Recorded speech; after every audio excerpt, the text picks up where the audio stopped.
I think it's great to get that recognition for me, and more importantly, really for the team.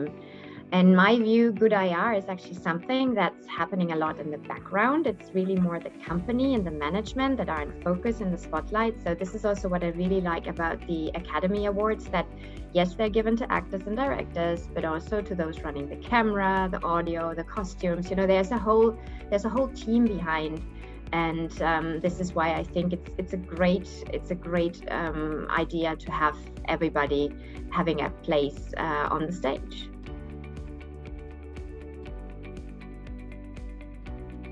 So, talking about pharma IR, which I've spent my business life in, it's a lot about industry trends and pipeline. So talking about financials is important, but the real discussion is always on the business. What I really have learned over the years, it's great to have people in the team that come with hands-on experience, that can really share their own personal experience in the business, but also can uniquely connect internally, and to make sure we always have the latest information and we stay on top of things.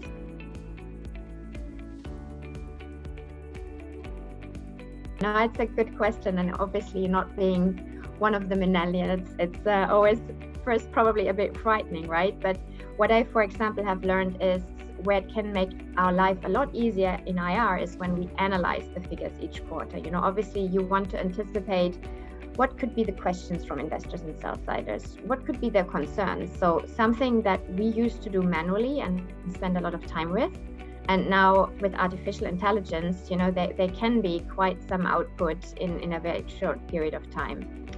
What I also have observed actually is that we really moved away from talking and now are always on email. Like when I was at Roche 20 years ago, the phones kept ringing all day and we spent hours talking to various investors, and now there's all these short emails. So what I think is probably going to happen in the future, even more investors will look for on-demand content available on the website, so they can even cut out sending that email. But obviously there's still IR that has to produce that content, right, and put it there.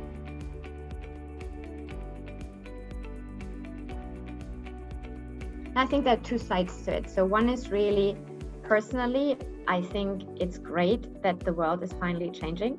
And also that with Sanofi, we're actually having a company that's been very active on this for many, many years, but just never talked about it. So for us, it's really more a topic of communication than anything else. And really, if we want to save the planet, I think it's up to big corporates to change and to take the long-term view and do the necessary things. What I'm not very happy with about, I have to be very honest, is the current rating biotope that we have in ESG. It's not regulated at all, and it's producing ratings that are sometimes a bit questionable in my view. But I think investors, if we like it or not, they are realizing more and more what power they can have over corporates. And so beyond reporting frameworks that are important, I think companies need to be very conscious of that power, the potential impact it can have, good or bad, and what we want to do about it and stay ahead of the curve. So, and lastly, I think it's an extremely attractive growing source of investors that we want to tap into. So I have a dedicated person in my team that's really working on the communication, working together with the CSR team that's taking care of all the ratings and questionnaires and things like that.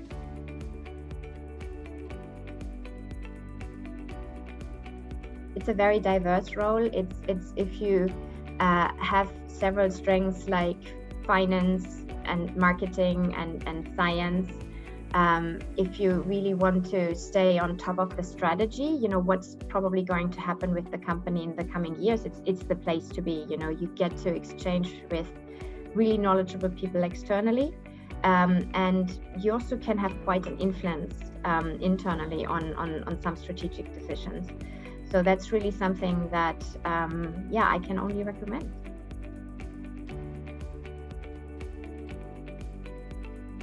I think we will continue to see how investors are going to move away from just being owners and cashing in the dividend, or waiting finally for the share price to move, to take things into their own hands. And in the past it was more like wanting to see the share price appreciating faster, So, we're putting forward suggestions and more demands that a company has to respond to. And obviously IR is in the middle of that. And we just discussed ESG. I think that's going to come, right? So I think if we really take on this role as ambassador, having a great network both externally and internally, we're going to be extremely important in making sure that that process is always run smoothly and doesn't really lead to any sort of major disruption.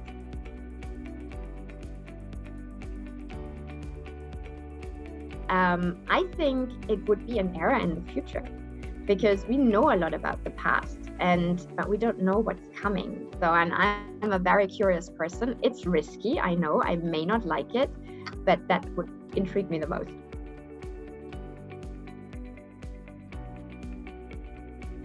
One of my favorite movies is The Prestige, which is about magicians and their commitment, going into obsession.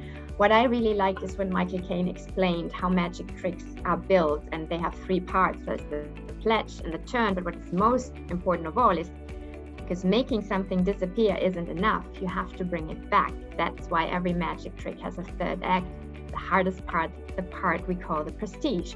And I hadn't realized that before. Growing up in the 80s and 90s with David Copperfield, I was always obviously amazed, but to see what all the layers are behind, and also how science plays in there, and how we sometimes really want to be fooled and don't want to know the secret. But since I saw this movie, I always want to know the secret.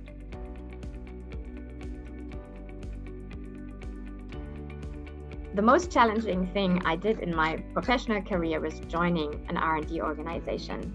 Coming from finance, coming from marketing, where things are usually very clearly vertically organized, it's a complex super matrix. Everybody's an expert, extremely difficult to navigate. So it took me a while to get my head around, but I have to say, once I managed, it was fun, real fun.